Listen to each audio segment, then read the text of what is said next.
us every week. Our shows air on Friday at noon. And you can see all of our episodes if you go to themeetingspace.com. They're all posted there as well. We also have a new YouTube channel that we've been posting all of them up on. And so you can go there and share them with your friends. The Recovery Show The Real Recovery Show has had 52 episodes, an entire year, and it's been amazing. And now that we are planning how we're going to go into year 2, I've been talking with Kevin here. Kevin. Hey. Hey. about ideas that we can have to really take it in another direction. Still doing the same types of things, interviewing people and talking about special topics, whatever it is that we want to share about that maybe that we've learned or maybe that we're learning. We're not gurus. We're people in recovery who sincerely want to heal and help people. And as we heal and help people, we grow. And so that's what the show's all about. You can be on an episode. If you have a good topic and you want to join with us, just go to themeetingspace.com and click on the contact form and contact us, or the intake form. But so today, Kevin's going to take the lead on the topic for today. I have no plans on anything I'm going to be saying at all, which will be fun. And so today's topic is on friendship before and during recovery, how it changes, the tools, everything. And so, Kevin, why don't you just start us off? I will, absolutely. And so I love how you say before and during recovery, because I keep wanting to say before and after recovery, right? You don't want to be after. No, you don't ever want to be after, right? After before and after is the same. Straight up. So the reason I was thinking about this is because a while back I had someone in my life on their phone searching to see if some people they knew were in jail. Right. And they're also in recovery too. And I was like, what are you doing? And they're like, I just want to see where they are and see if they're in jail. And I was thinking to myself, look, if you have a reason to be in jail or you are in jail, I have no reason to talk to you. Right. So that was my frame of mind in that. And then I started to think back in even my early stages of life of what kind of friends I had and how I slowly lowered that bar, because that's what I'm going to do. Right. I'm going to slowly lower the bar. And it's something I've learned in recovery, and especially when I worked in behavioral health, is that I'm going to start off with what I believe a good friend looks like. Right? And then after time, that bar is going to keep getting lowered. And then I'm going to start representing what that friend looks like. Right? Because if they can do it, I should be able to do it. And that's how I will work through my entire addiction, because I will turn into an absolute dirtbag. Right? But the people I surround myself with at that point in time were not the people I started with. Right? I had to get there. Right? And on my transition to getting there is when I started to change. So I have to recognize, because in recovery, we're going to tell you find a higher power. You're going to surround yourself with the group. Why is that so important? Right? Why can't I do this on my own? It's because you didn't become a scumbag on your own, right? A scumbag. Right? You didn't become a dirtbag. I call everybody dirtbags. I've always called my friends dirtbags because I just think I think it's funny because... a term of endearment? Yeah, it's a term of endearment, right? We did terrible things sometimes. Well, I don't know that I want to be friends with somebody who calls everybody dirtbags. Just kidding. And actually I found out there's a huge meeting regarding that too, which it made it even funnier. I always wanted to go and never went. Right. But... so if, let's say I rewind back a little bit, right? First set of friends, right? And you never have better friends than you do in junior high. These guys they're amazing people, right? They are my posse. We do everything together, right? We complain about our parents together. We go to school together. We play sports together. You find this camaraderie, and that's where you really build a social circle, right? I think is in junior high, and then some when you get into high school and stuff. But then when I get into high school, that's when things start changing, right? It's because I start to become an adult. Now, these parties that we're going to, everyone's drinking, everyone's taking pills, we're all doing our thing, except I'm a little bit different than everyone else, right? I don't know when to stop at all. Right? And my friends, I remember I was in this group one time, and these friends of mine that I've had since junior high and then in high school, and now I'm starting to become a little older, found out this dude, I was putting shots of Vicodin in my shots of tequila, and I was kicking him back. Right? Well, they ended up roughing that guy up because obviously it was his fault I was doing it. It wasn't mine. Right? But that's kind of friends I have at that time. Right? These friends, they support you 100%. They want to see the best for you 100%. Like, you guys are going to do great things together, and you know it. Right? Life starts to separate us a little bit. And I don't have those friends as often. Right? Now I have more fair weather friends. And I ended up getting on a radio show, right, where I had a lot of fair weather friends, right? And these people, they would always love to hang out with you as long as you had something for them, right? And in adulthood, this is how I see a friend. I mean, you notice it shrunk way down from when I was in junior high. I have like 3 friends that I talk to on a regular basis, right, that I see every day. We might go out, but all these other friends I only see at bars because otherwise I'm at work, right? I'm doing these things. So I start to recognize my fair weather friends are the ones that I see the most often. Even my close friends I'm not seeing all that often. And so I start to drink a lot, and I start to realize that if I really want to have friends, that's the social circle I have to be in, right? Because if I'm at the bar, there's people going to be there all the time. You know, and so I'm going to ask you this because I'm going to bring you in on this conversation. That's really interesting to me. That's really, really interesting to me. You have had a completely different friend experience than I have. Why? What's going on? Well, so when I was a kid, I was completely isolated. I didn't have any friends. I was a kid that was made fun of, right? And so when I got to junior high school, I was suicidal. I wore black all the time. Not that I don't still wear black, but I wore black all the time. I wrote poems about death, and I was already addicted, and I was suicidal. You know, I didn't see any reason to live, but I kept somehow getting up every day and doing it. I was a massive insomniac. The only time I had peace was at night, and so I would drag during the day, and I had the most difficult time making friends. And so as I started to get pretty and sexy, I started using that a little bit. But I was so shy. I was so like, you wouldn't know it by looking at me now because I can walk into a room and I'm comfortable to talk to anybody. But that was a complete 180 from what I grew up with, right? And the girls that I was friends with in high school, they were already those kinds of... I wouldn't say they were kind of people. We were all troubled. You know, we were like the Breakfast Club. We were people who, like, I was the girl that without the dandruff or whatever. Like, I was the girl that was like, I'm glad you called that out. Like, I didn't have dandruff, just to clarify. To clarify. But lest I lose a friend over this, but which is not my real friend. But I was that kid. I wasn't popular. I wasn't good at sports. I was very intelligent, but I was so in my head all the time and so full of shame and so tired all the time and full of addiction that I missed most school. And so I never developed how to be friends. And I grew up an upper middle class, rich girl, right? And I knew that I got made fun of because I didn't look a certain way, and I wasn't wearing what the other kids were wearing necessarily. And even though we had money, my mom had some weird ideas about things. But I don't know, I had this like, I don't want to participate in this. If I have to look this way and have Keds with actual Keds on the back of it, or Cavaricis and Well, I'm a little bit older. These were impressive back then. But like, if I had to do all that, to have a friend, I didn't want them, and that's why addiction was so powerful to me, because it became the thing that made that okay. I didn't have that. And, the things you don't develop in your childhood, they're really difficult to develop as you get older. Like, I'll meet a person, and even today, I'll meet a person, and every once in a while, I get a little bit too excited about being friends with a person, because I'm like, oh my God, you, me, yeah. You, me. And then I hear myself, and this part of my mind is like, calm down, Lisa. You're a little bit too excited. You don't know how to do this. However, I will say this. I do agree that misery likes company. I do agree that addiction is attracted to addicts.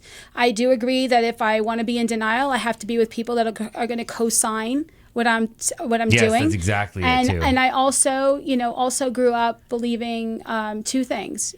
If you want me in your life, you want me because I'm going to do something for you, or I'm going to look good next to you. And that's some sick stuff. And I attracted that.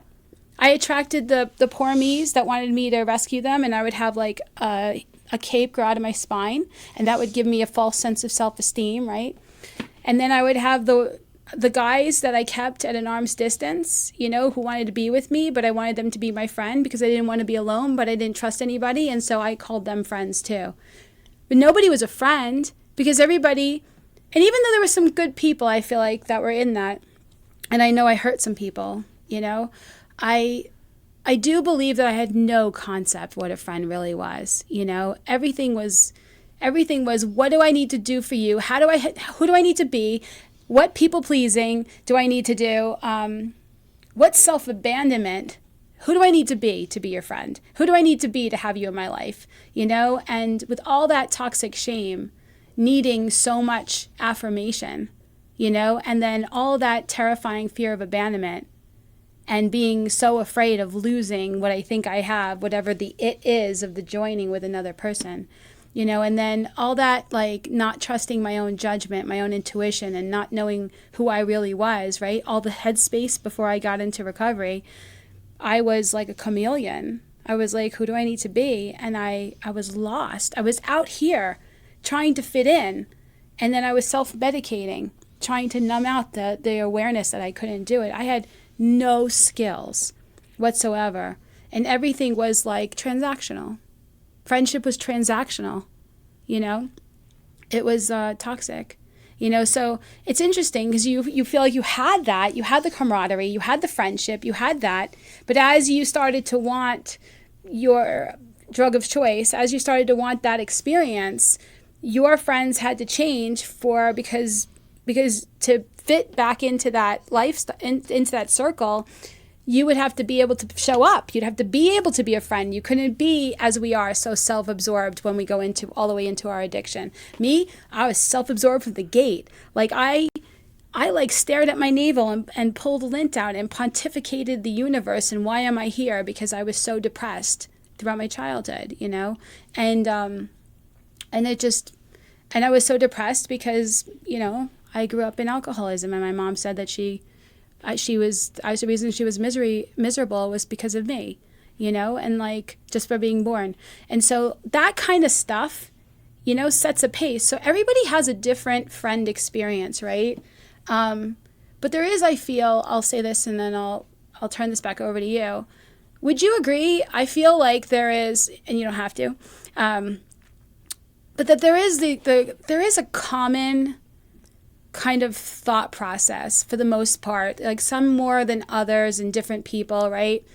That before our recovery, the friend that we we minimized our negative effect on other people.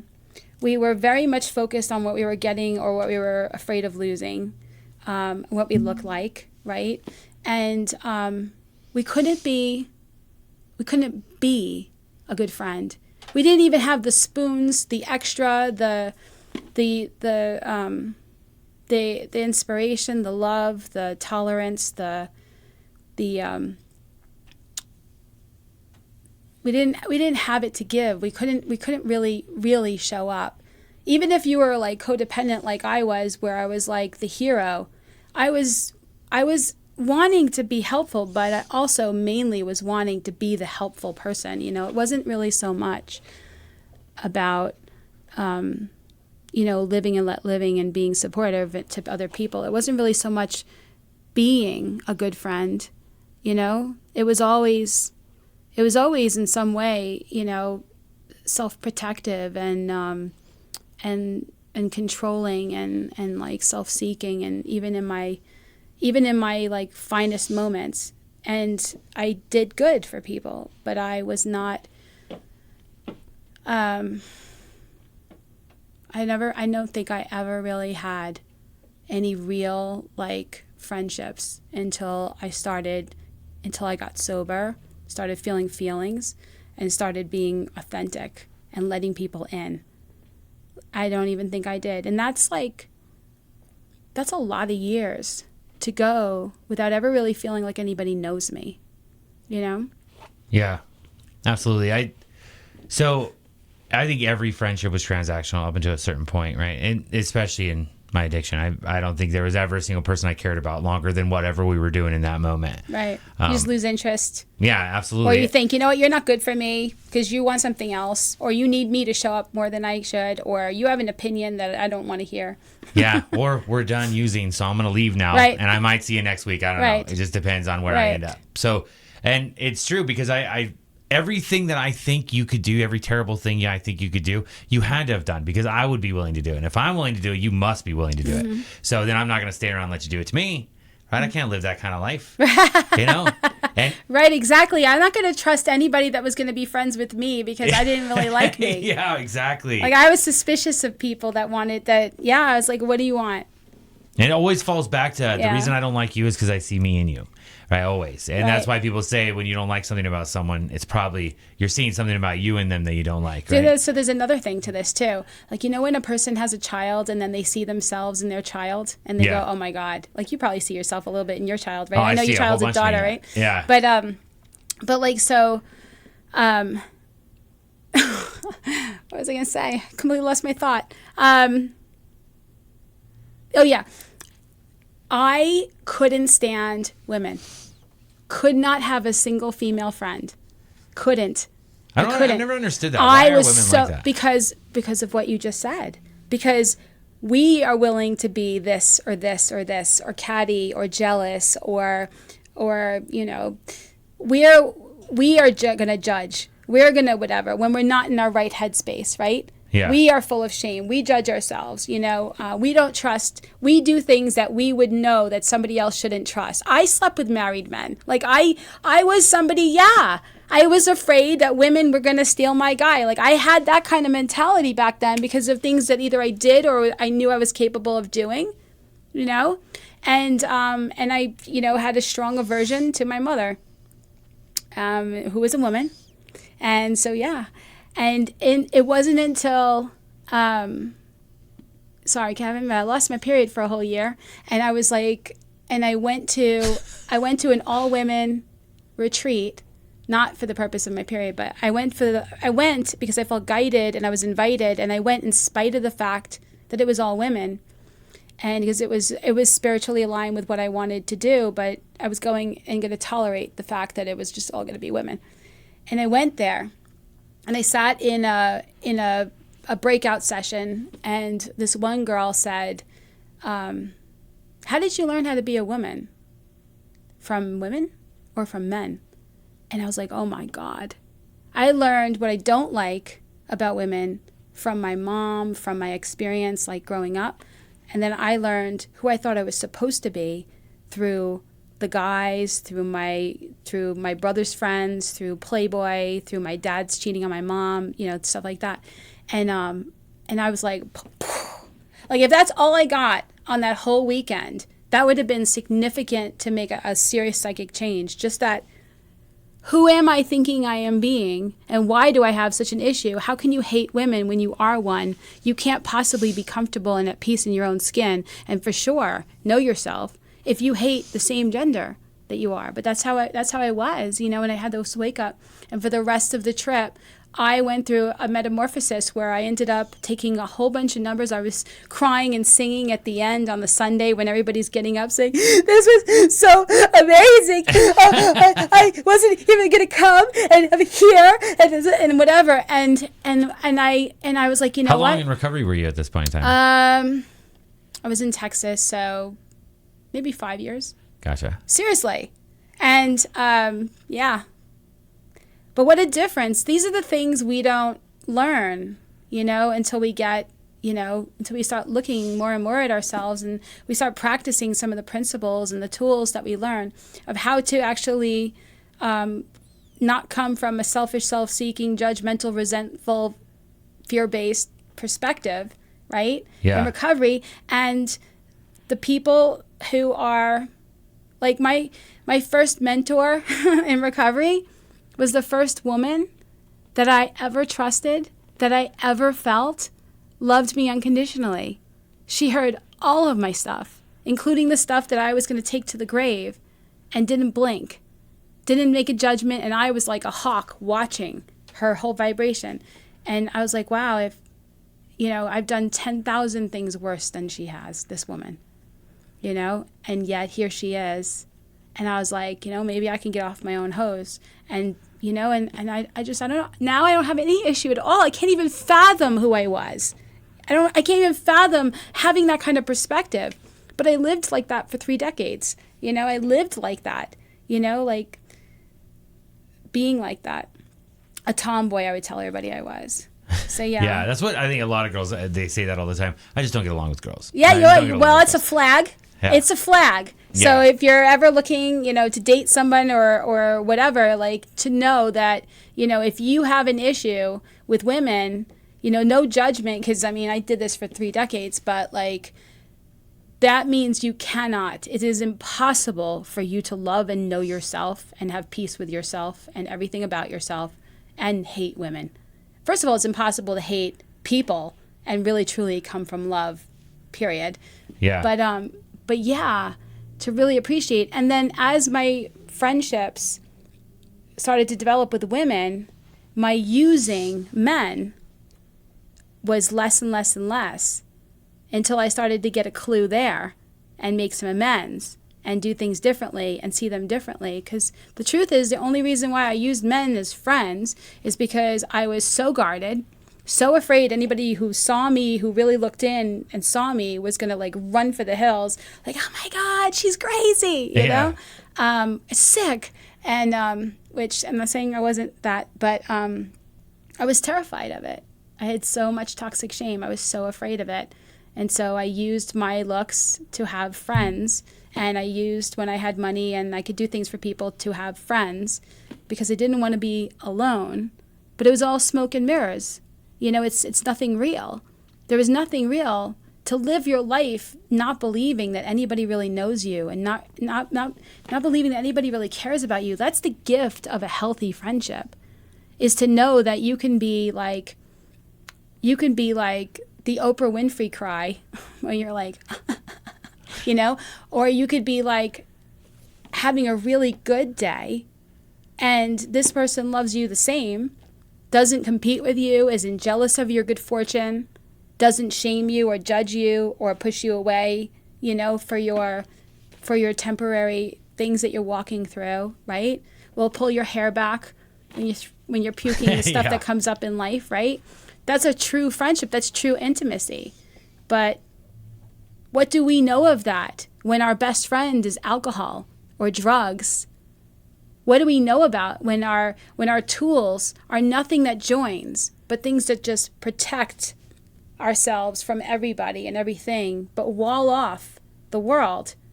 What do we really know of friendship? Well, what's crazy too, and this is something when I'm using dope, right? Like I feel like I really care about you. Yeah. You are my best friend, and everybody believes you too. Yeah, everybody believes me. Right? But I've tricked myself into this moment, right? We're having a great time. I love being here. Right. I will help you look for things. Right. I will help you build things. Right. I will help you tear apart your vacuum. Yeah. Let's go. Yeah. Right? Great times. So, and I'm going to remember that feeling, especially when I get into recovery. So there's going to be something I remember later. I remember how great those people were. But it was really just because I was very, very lit, like you were saying earlier. Right. You can never be too lit, right? So I have friends. I had one friend that I was living with. Great guy, right? He let me stay at his house.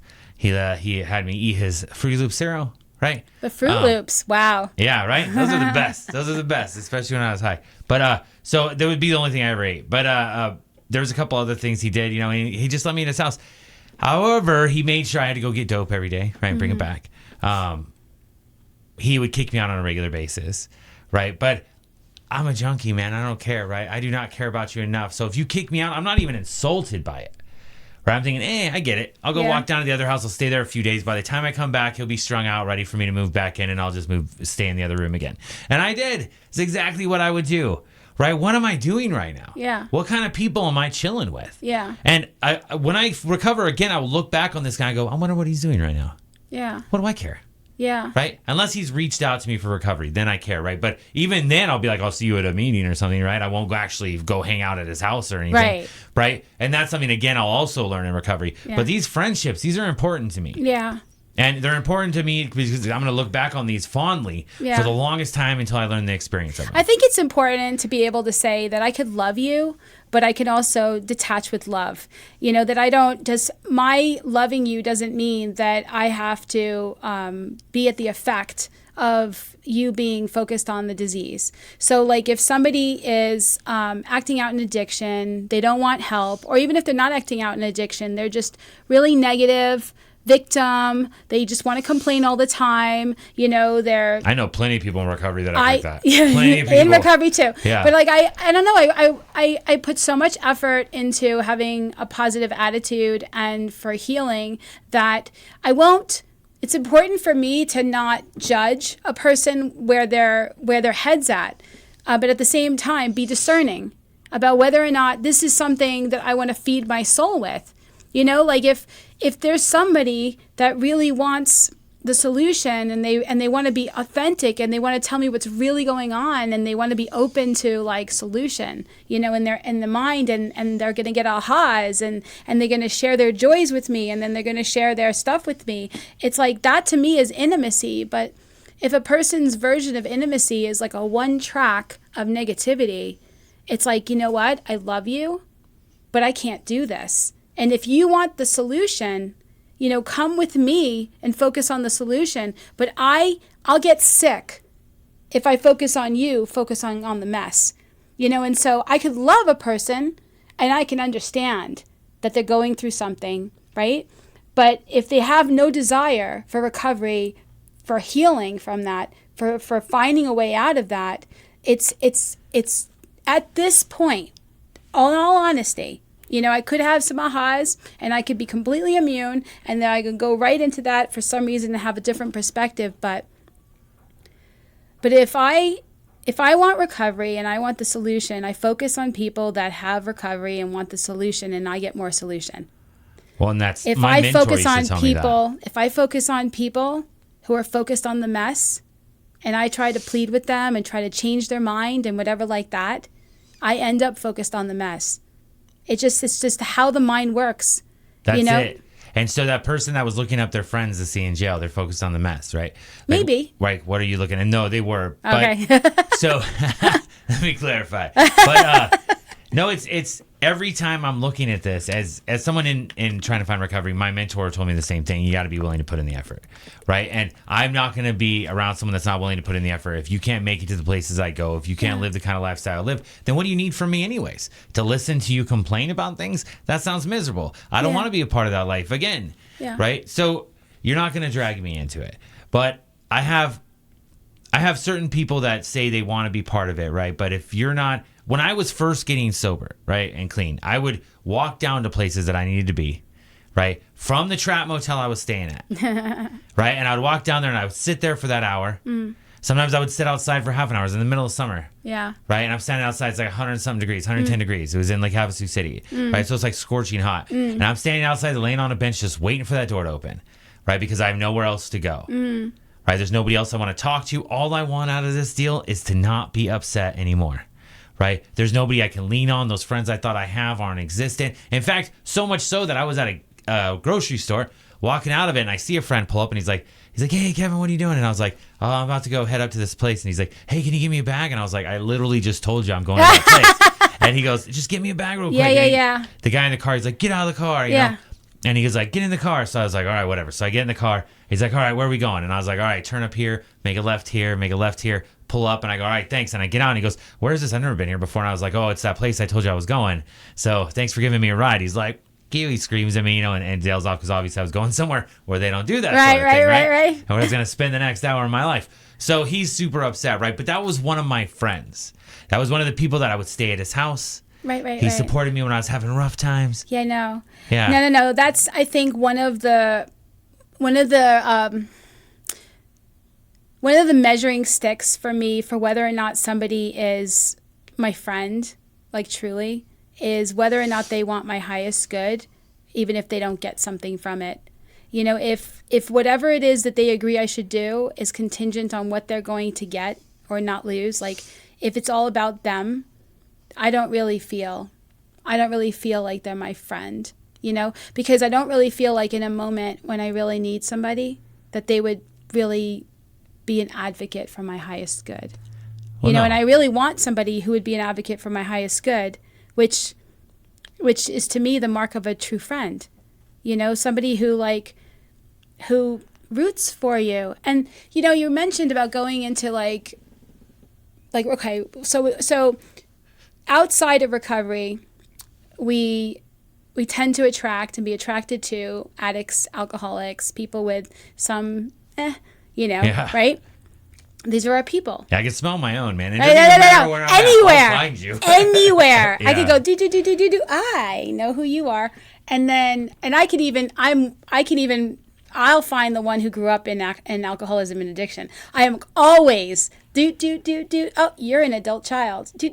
Oh, you're an adult child because they have this sweet mix of like codependency, or like addiction, or both, kind of a thing. But that is before recovery. Now, in recovery, I'm attracted to the same people.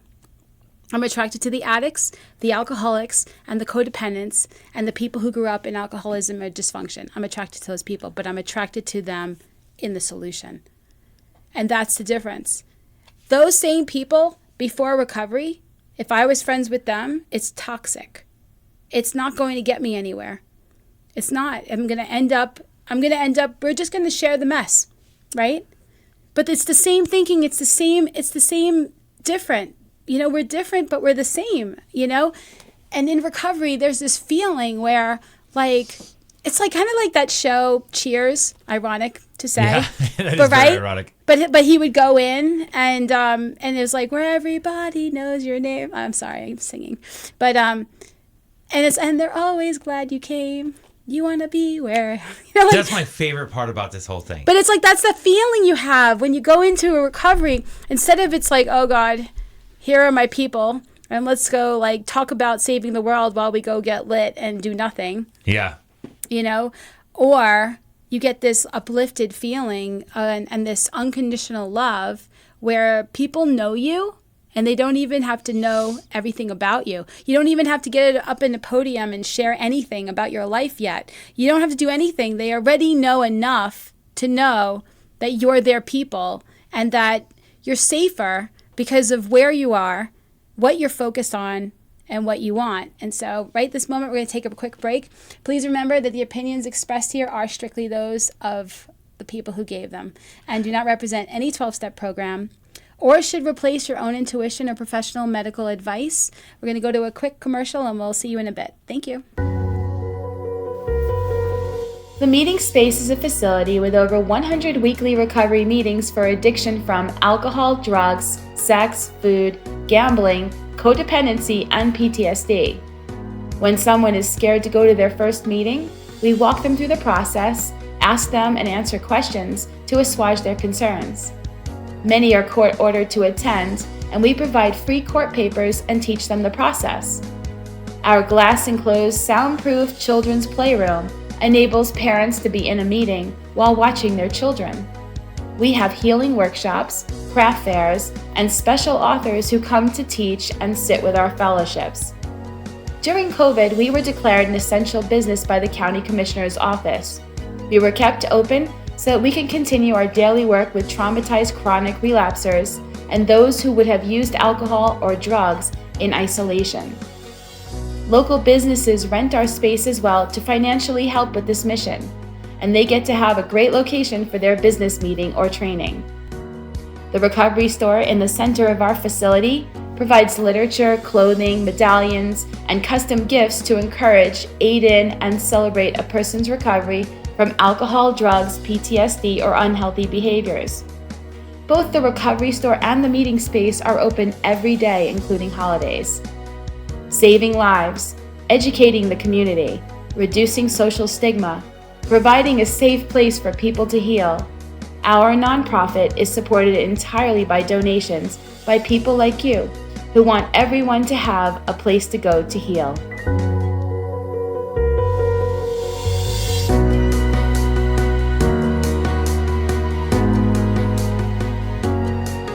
Welcome back to The Real Recovery Show. You can watch us on Facebook, YouTube, and on Amazon Fire TV. You can go on YouTube and look up The Real Recovery Show and see all of our episodes there. You can go to themeetingspace.com and you can see all of our episodes posted there. You can listen to us on the PHLV radio app, or you can get our podcasts on Apple Podcasts, Spotify, iHeartRadio.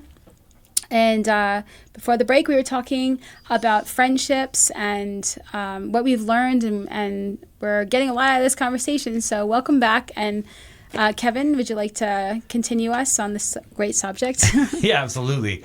So I think one of the things that maybe it's different for guys than it is girls, because I think girls, especially if you're pretty, you're going to have guys even out of you when you get into recovery, they're still going to hit you up, right? But for people like me, when I'm using, I have all of these friends that hit me up on a regular basis, right? Then they find out I'm in recovery, dead to them, right? Because the only thing we literally have in common is the drug. And isn't it weird, because you had brought this up, we only have the drug in common until we find recovery. And we have recovery in common. But now we have all kinds of things in common. But until then, if I don't have the drug and we're using drugs, I don't even want to talk to you. That's really profound. Yes. I don't want anything to do with we you. could have had other things but if my whole focus is drugs and alcohol and your whole focus is drugs and alcohol, then the only thing we have to share with each other is drugs and alcohol. But then when in recovery, when neither of us are focused on drugs and alcohol and we're focused on healing and doing better and having peace and being able to stay abstinent and being helpful, it's like now we have so much more. And we're finding out who we are. We get to like fall in love with ourselves and share with another person. I don't know if personality type is the right word, but I feel like we're the same type of people, right? And I see that in all. I mean, some people are a lot different than me. Right? I go in there and I'm thinking I can't deal with that guy. Our expression of ourselves and how we are changes, but I'm still sarcastic. You know, I just am not in any way like trying to send a bad message, sarcastic. And I still like to be liked. I still like to be sexy. I still like to be pretty. But I don't want to ever use that to, I really want truly authentic friendships and relationships with people. But for me, what makes it that is learning to not come from all these expectations and all these stories of how someone's supposed to show up, and instead learning to find out who they are, find out how they are, and love them wherever they're at. And if they are somebody who is healthy to be around, and I feel like we're both wanting the same thing, then we can do things together and grow together and share life experiences together and support each other as friends, right? And I was so self-absorbed. Like I never really knew, I never really listened, really like wanted to really know, you know? I was always listening for myself. Like, what do I need from you? Who do I need to be for you? Like that was always a program that I was running. I wasn't really totally conscious of it either. I felt like in survival mode, this is what I needed to do. And I didn't trust anybody because I wasn't trustworthy. I dropped people, especially if they hit trauma nerves. Got too close, hit something, had an opinion, didn't work out for me. I would have this fight or flight reaction, you know? And so, yeah, it's hard, you know? But you know what? We bloom where we're planted. You know, we learn. And as we learn, we level up. That's a great phrase. We bloom where we planted. And as we level up, water rises to its own level. And you start attracting and being attracted to people who are at your new vibration and what you're capable of. Well, yeah, that bar just keeps getting lowered, right? It got lowered. Yeah. What I was willing to accept and who I was willing to be went worse and worse and worse in addiction as I got lower self-esteem and more survival ideas. But in recovery, I don't know, like I learned how to have healthy relationships, how to communicate, how to be a friend, how to show up, and I heal some of my wounds that were making me walk around like my skin was on inside out, you know, and I get my needs met in a different way rather than using people, right?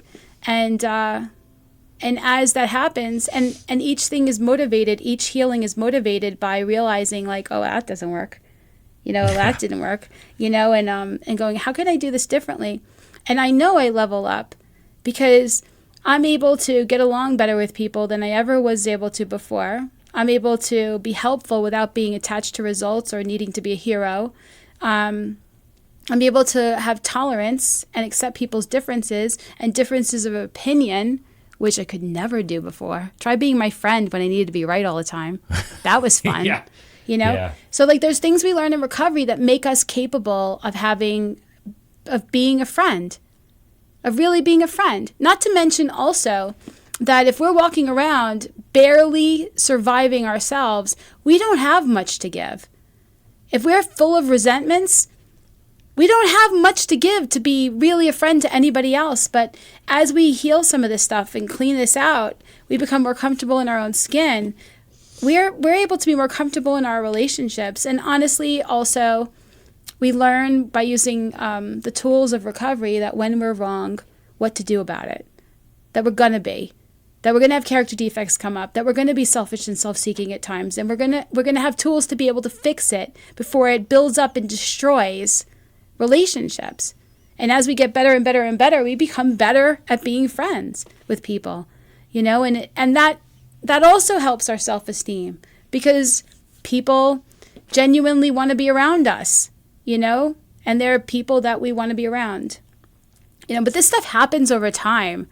You know, just because you stop drinking and doing drugs and you think you're just a swell person, you know, and that your only problem is alcohol and drugs, stay tuned. You know, because once you go hang out with those same people, you're like, well, I'll just hang out with them. It'll be fine. Now that I don't drink and use, I'm a different person now. Until you surround yourself with those same kind of people, then you become that person again. I won't actually date or be really friends with anybody who's using. Nope, not even a little bit. Because they won't ever understand me. They certainly will never support what I'm trying to do, staying sober, and they won't see like the things I'm passionate about. How could they possibly be supportive? But God forbid, I am somebody in recovery who didn't change my people, places, and things, and like literally am surrounded by people who are using.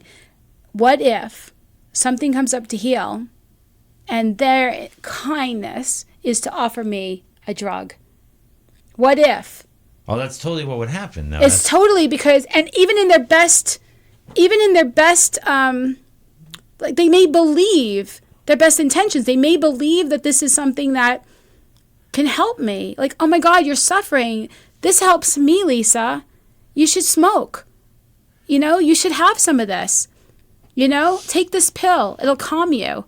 You know, and if I'm not working recovery, and I'm around people who believe that alcohol and drugs is a solution in any way, shape, or form, then eventually it'll erode my conviction of what I need to do to take care of myself. But if I am surrounding myself with people who know that alcohol and drugs is their poison, it's going to stop them from living the life that they really need to live, those are the people that if I'm not okay, I have no worry that they're going to suggest I do something that would kill me.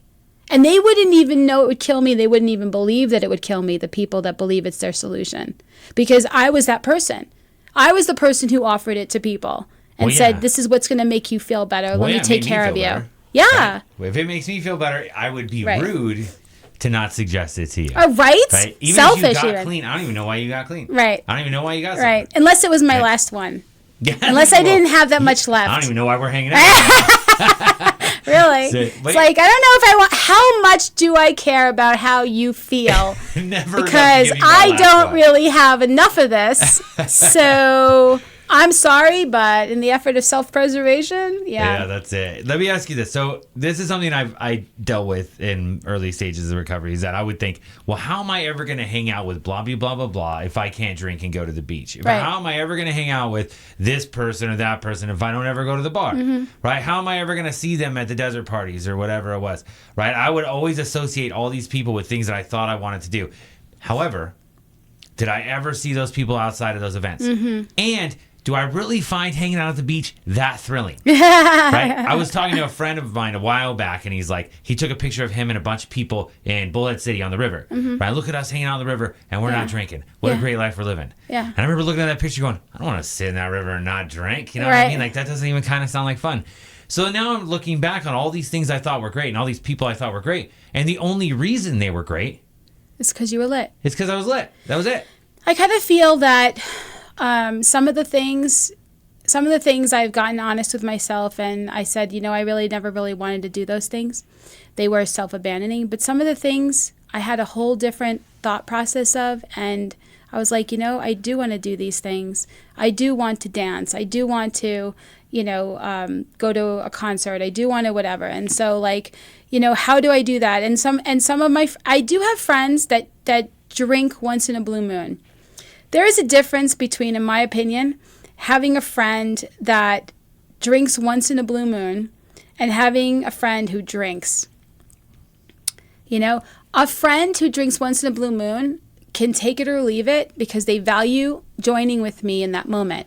With somebody else, they may drink a drink.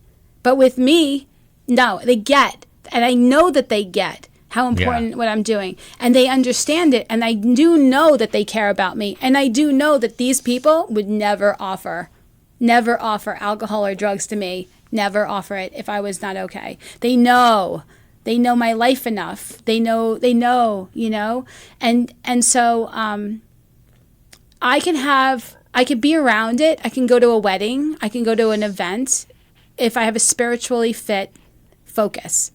And I could be with people who don't need to get lit. But I gotta tell you, if I go someplace and everybody's like self lubricating in any way, shape, or form, each bit of alcohol or anything, they get more and more boring to me. Well, yeah. I'm not able to connect truly. Well, they're muting their spirit, and that's they're someplace else. Have you ever like been where you're talking to a person and like their eyes glaze over and they've left the building and they haven't taken anything, but there's no longer that intimacy. You guys are no longer really joining in the moment. You know that. Yeah. You have a feeling like you're not joining, right? So that plus, if they're drinking or they're doing drugs, they are physically here, but not here. And there's something so precious to me about being able to be present with another person, to hear them and to be heard, to see them and be seen. That level of like being present in intimacy is golden to me. And if I go and I surround myself with people who are like in their head, in a substance, checked out, there's no real intimacy. We may be doing the same things together, but it's lonely. It's a lonely experience to be with somebody physically. Bodies don't join, minds do, and so when somebody is checked out, they're not really capable of really being there. And like, I don't know, I'm older than you, I think, right? How old are you? Yeah, 41. Yeah, you're a baby. So, it's one of my favorite things about my age is I get to call everybody babies, but whatever. Yeah, I don't know. And I get to feel like a baby when somebody's like in their 60s, but whatever. So, it's all relative.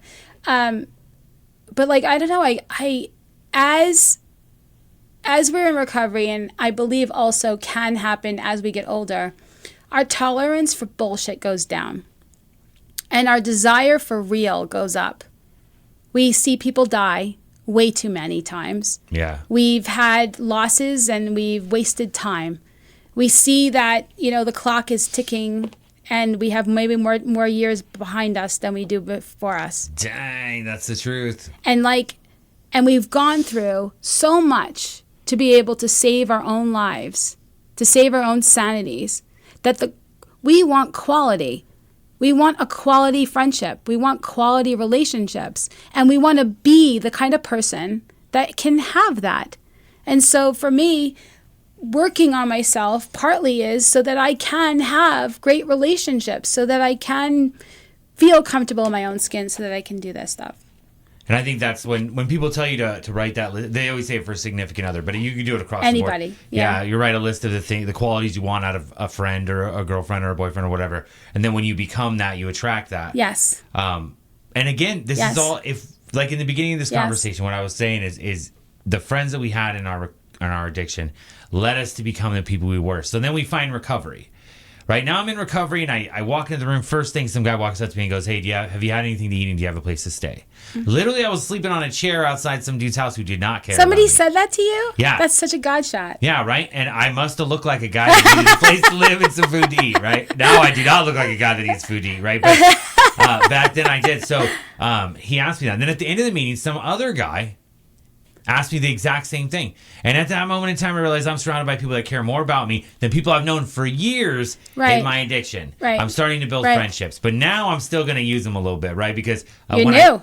I'm in the room and this is all you know how to do. Who's the rich guy in here, right? I hear you have to help me. Right? How are you going to help me? Let me tell you my sob story because I need you to feel sorry for me so that you do that. Yeah. So this is what we're going to do. So this is the beginning, but I'm admitting everything, right? And they're getting to learn who I am and what my recovery is about to look like. Right. And now they're starting to relate to me. Right. Right. I don't know that. I'm telling you a whole bunch of lies too. The way I see the world is not what actually happens. Right. It's the way I see that it happens. And that I've been telling myself all these years. Yeah. And these guys will let me tell them this stuff. Yeah. Smile at me and go, well, how about we think about it this way? And then just give me little ways to twist my perception into a way where I'm seeing things clearly and I'm seeing what my part and all that stuff was. Yeah. I'm starting to recognize what kind of friend I want to become. Yeah.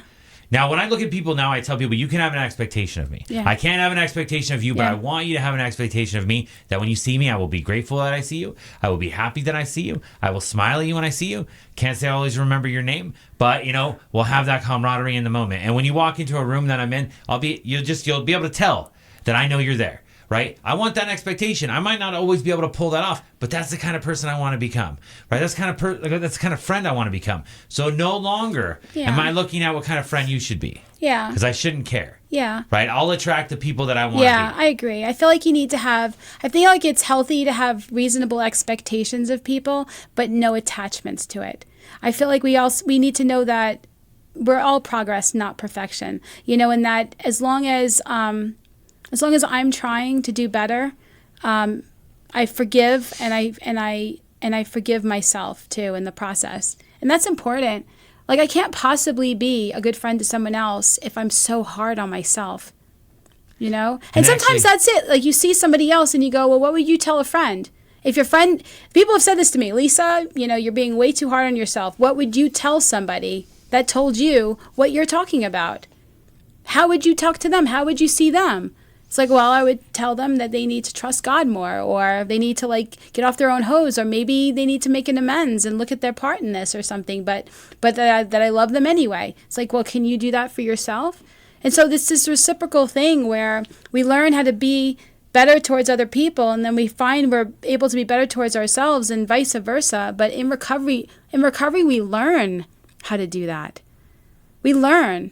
We're all learning as we go. And that's when you said that you had an expectation. You can have an expectation on people, but you can't hold them to it. And I appreciate that, right? Because if I want you to have that expectation of me, but I don't act that way, I don't want to hate you because Kevin said he would always be super happy. And the evil past me would have been like, oh, it's on. So he's a liar. Right. So next time I see you, where's your happiness? Where's your gratitude? You're supposed to be. Where's the parade? I've arrived. Right. Right. So and that's perfect. And so that friend that was looking up her friends in jail, right? She's part of my family. Okay. I love her very, very much. Mm-hmm. Right. I want the best for her. I have an expectation that she's always going to do better. Mm-hmm. Right. But sometimes she doesn't. Mm-hmm. So it's in that moment, right, that I'm going to judge her. I'm going to be hateful towards, or I'm going to go, it happens, right? Right. And then, so I thought about it. I talked to someone else about it, and they said, well, how you feel, you got to tell them. Yeah. Right? Yeah. And so I told them, I said, look, and what I said was, I said this nifty little quote I read on Facebook. I don't remember exactly what it was, but it was something to do with, I'm going to surround myself with people that I want to become. Yeah. Right? And so do you want to become one of those two people you're trying to hunt down right now? And what do they have something you want? Right. That's the question, because in recovery, it's like you're supposed to be attracted to people that have something you want, not the kind of have something you want like when you're in addiction. Yeah, the rich guy that I was like, hey, he's gonna be my mentor or approval or anything. But do they have something you want? Is there some place that they're at in their life right now that you want for yourself in your own life, and they give you inspiration and direction by even being there? Like, have they overcome something that you're struggling with? Is there a certain feeling that you get when you're around them that you don't get from necessarily other people? And when we're attracted, it's like moths to a flame, man. When we're attracted to the light in another person, then while we're being attracted to the light in another person, we become that light and we attract. The lights go on in everybody's eyes and people are laughing about things they used to cry about. That is the and truth. This camaraderie. I mean, we laugh at each other, but we're not laughing at each other in a malicious way. No, we laugh because we're crazy. I heard this thing once. I love it. I recorded this recovery event once years ago, and Mary Pearl, she was in Al-Anon, and she said, we're here because we're not all there. Yeah, that's true, though. I had a guy named Chris that used to say that to me all the time. We're here because we're not all there. Yeah, he was one of them for sure. But it's fun. Yeah, it is fun. Because we have a solution. It would be heartbreaking and tragic to hear the same stuff if we didn't have a solution. To see people recover, and then to want their highest good is setting the foundation for the capacity for true friendship more than anything else I could possibly imagine. And the ability to be wrong. The ability to look at yourself in a situation and not need it to always be somebody else's fault. You cannot be a good friend if it needs to be everybody else all the time and if you're a perpetual victim. You cannot be that person. But if you are willing to say, my bad, and look at your own part in it, forgive others where they stumble, hoping that you have people in your life that are going to get up and do better, and that you're going to look at yourself and say, oh man, there's a little stuff in my programming I need to shift. Oops, I was coming from fear. I'm sorry that came out sideways. That's mine. To be able to do inventories and to be able to say, this is mine, I need to shift that, I need to do this differently. When I could take responsibility, I respect people who could take responsibility. I feel safer with people who could be wrong. Absolutely. If you can take ownership of what you did, you might not do it again, right? You might not do it again, but more so, we are, whether we realize it or not, in our addiction, in our PTSD, in our victimization, in our victim identity, we are gaslighters. We're constantly telling people it's all in their head. Yeah. They're exaggerating, that they don't see what they see, that it's not as bad as they think, that it didn't happen. Well, we did it, though, because we needed to be in denial. And so when we're needing it to be other people's fault all the time, and we can't be wrong, we are gaslighting. Because we're telling them it's more them than it really is. And that's not the foundation for a healthy friendship. So unless I learn to have a little humility and recognize that I'm going to be wrong. When wrong, promptly admit, I'm going to be wrong. I'm going to be wrong. I'm going to make mistakes. I'm going to, this whole sin archery term, right? I'm going to miss the mark. I'm going to. And if I don't keep that level of awareness that I don't need to be perfect all the time to be loved, right, which is just a self-guarding concept, then I'm capable of having friendship, because only through humility and tapping in intuitively do I really feel like I'm of any good to another person, to be friends. I look back on that guy that let me live at his house and fed me food, and I'd go get him job and stuff. And I remember thinking to myself, what a great friend he is. He's not, right? He wasn't a good friend. He did not support me in my endeavors or anything. But he did give me a place to sleep and somewhere to eat, right? Those Fruity Loops, right? All the time. So when I... Fruity Loops? Yeah. Now in my recovery, I don't even know what they're called. But Fruit Loops. Fruit Loops, yeah. I think Fruity Loops is... But maybe they were then. Yeah. So right now it's in my recovery. Now I can appreciate the little things people do. Yeah. Right? It's not all or nothing. It's not black or white thinking. That somebody could be partially coming from love, right? Because we're not... Nobody, I don't care how much addiction you are in or how much stuff you've done, we are all good, and we end up with these exaggerated coping skills and survival instincts and things we did to act out and character defects because of the stories we were running and who we thought we were. And it's like, that's why you could take someone who killed a person, or you could take somebody who did whatever, and they go into recovery and they do work on themselves, and they uncover who they really are, and we all fall in love with each other. It's all the yummy, And meanwhile, when people are in their disease, we are not attractive. No. When we're in fear and we're in manipulative and whatever. We'll put the war paint on and we'll do the thing. And the reality is we know inside that we're not okay. But we get okay. We get okay. And we let go of the bad behaviors more and more, and who we really are comes out, and we become lovable and loving in ways that we always were underneath it all, but we didn't have to make people work that hard to find. Well, I don't want to throw anybody off, but that's God coming out. Right? Yes. That's the spirituality coming yes. out. That love is what we were missing for such a long time, because we yes. muted it for such a long time. And now we're finding that connection, and that love is overwhelming. That's why you always have rehab relationships, right? Right. Sober living, everybody's right. dating each other, you know what I'm saying? And because it's the first time we Girl found meets love, boy, right? and we find yeah. God. I actually have a theory. So I think the reason some people fall off out of recovery and fall straight into religion is because one of the times in recovery that it becomes the most paramount to find recovery is to find the higher power, mm-hmm. right? But when you find that, you find love. Mm-hmm. So when everything starts to get mundane and the programs you don't feel like are working for you anymore, and you're not doing anything, you're not a mentor to anyone, you're going to fall back on the one thing that brought you love, right? And you're going to fall back on your higher power, but you're going to try to find someone else's to grab onto. Yeah. And so that's what I always got to remember. I'm not knocking people going to churches or anything, but I think that it needs to be a mixture of what got you into recovery, you need to keep in your life, right? You can't just abandon things you don't think work anymore. I've seen it a lot of times where somebody is focused too much on the religious aspect for themselves and lost track of the other stuff that's going on in their psychology, their addiction and their need for recovery, and also to give back, But so we're reaching the end of the hour. This is like whoosh, going super fast, and it did go by fast. Yeah, and we're such good people because there's like no AC in the radio station right now. So if you see like little beads of sweat on us, especially for me, I'm too fat for the heat. You know what I'm saying? well then you're welcome. He lost a little weight. We're Thanks. all good. You good Samaritan. You know what? I'm a giver. This is what it is. But yeah, so thank you for joining us. Do you have any last words? No. Okay. Well, you'll see us again. If you have an idea for a show, please let us know. And thank you for joining us today on The Real Recovery Show. We'd like to give a special thanks to our sponsor and gracious host, PHLV Radio, here in Las Vegas. Yay! Yay, Johan. See you next week.